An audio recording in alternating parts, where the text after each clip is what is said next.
Hamas chief Haniyeh की हत्या के बाद से ही ईरान और इजराइल युद्ध पर उतारू है।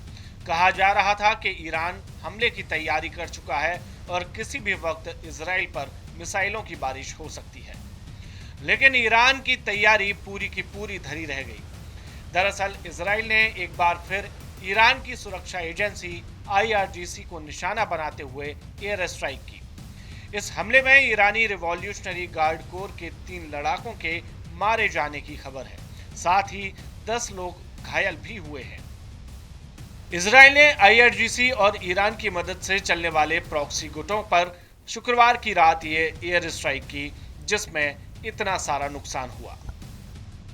मीडिया रिपोर्ट्स की माने तो इन हमलों में निशाने पर हमा के नॉर्थ वेस्ट का हथियारों का भंडार, ब्रिगेड 47 का कमांड कंट्रोल सेंटर और माराआन पहाड़ी इलाके में बना डिफेंस सपोर्ट सिस्टम था, जहां पर IRGC के लड़ाके तो थे ही, साथ ही ईरान के सपोर्ट से जंग लड़ने वाले सीरियाई और गैर सीरियाई लड़ाके भी शामिल थे।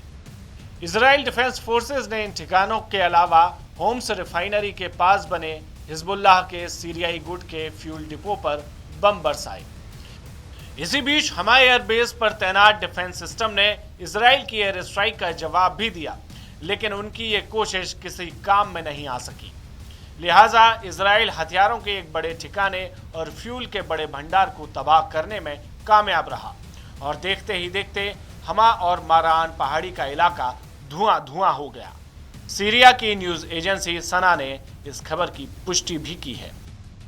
तकरीबन 11 साल पहले से इजराइल के निशाने पर होम्स और आसपास के इलाके रहे हैं। इसके कारण है कि यहां पर आतंकी संगठनों के गुट भी बने रहते हैं, जो ईरान के लिए प्रॉक्सी लड़ाकों का काम करते हैं। लिहाजा इजराइल समय समय पर सैन्य ठिकानों, तेल के भंडारों और रिफाइनरी को निशाने पर लेता रहता है।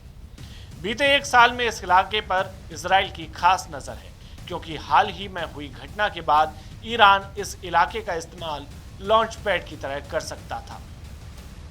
अप्रैल के महीने में सीरिया की राजधानी दमिश्क में हुए ईरानी ठिकानों पर एक हमले में IRGC के 2 जनरल समेत कुल 7 अधिकारी मारे गए थे, जिसके जवाब में ईरान ने इजराइल पर ड्रोन और मिसाइल से हमला किया था, लेकिन उससे इजराइल को कोई नुकसान नहीं पहुंचा। वहीं अब सीरिया के इन इलाकों के रास्ते ईरान जो भी प्लान कर रहा था, इजराइल ने उसे समय से पहले भांपते हुए उसके प्लान और लॉन्चिंग पैड दोनों को चौपट कर दिया।